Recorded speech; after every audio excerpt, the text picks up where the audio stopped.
hantu pastor di balik kapel tua Gonzaga. Di kawasan Pejaten Barat, Jakarta Selatan, berdiri sebuah sekolah ternama, SMA Kolese Gonzaga. Sekolah Katolik yang sudah berdiri puluhan tahun ini dikenal sebagai tempat mendidik anak-anak cerdas dan berdisiplin tinggi. Tapi di balik ketenangannya, ada kisah yang hanya berani dibicarakan pelan-pelan. Saat malam tiba, kisah tentang seorang pastor yang tak pernah benar-benar pergi. Suatu malam, sekitar tahun 2003, seorang satpam bernama Pak Bima sedang berkeliling kompleks sekolah. Saat melewati kapel kecil di sudut belakang, ia mendengar suara seperti bisikan lirih.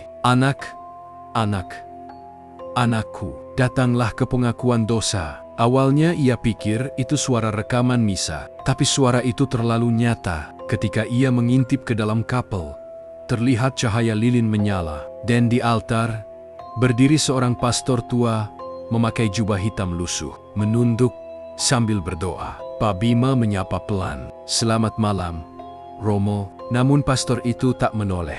Ia hanya membalik tubuh perlahan, memperlihatkan wajah pucat dengan mata kosong seperti menatap menembus waktu. Saat Pak Bima mundur, lilin tiba-tiba padam dan ruangan gelap gulita. Ketika ia menyalakan senter, altar itu kosong. Besok paginya, Pak Bima menceritakan kejadian itu ke seorang guru agama. Guru itu hanya tersenyum tipis, lalu berkata, "Mungkin kamu melihat Romo Ignatius, ia dulu pastor yang menjaga kapel ini tahun 1980.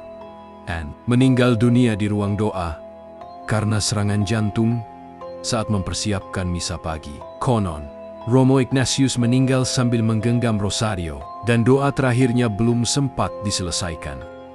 Siok itu, banyak siswa yang mengaku mendengar suara langkah sepatu di lorong dekat kapel. Padahal sekolah sudah sepi.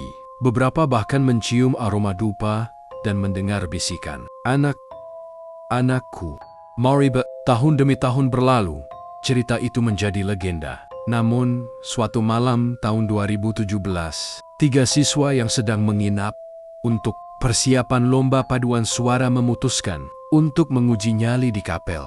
Mereka menaruh satu lilin di altar dan menunggu. Awalnya tenang, tapi tepat jam 3 dini hari, lilin padam ditiup angin, lalu menyala kembali sendiri tanpa api. Dari balik pintu kayu, terdengar langkah perlahan.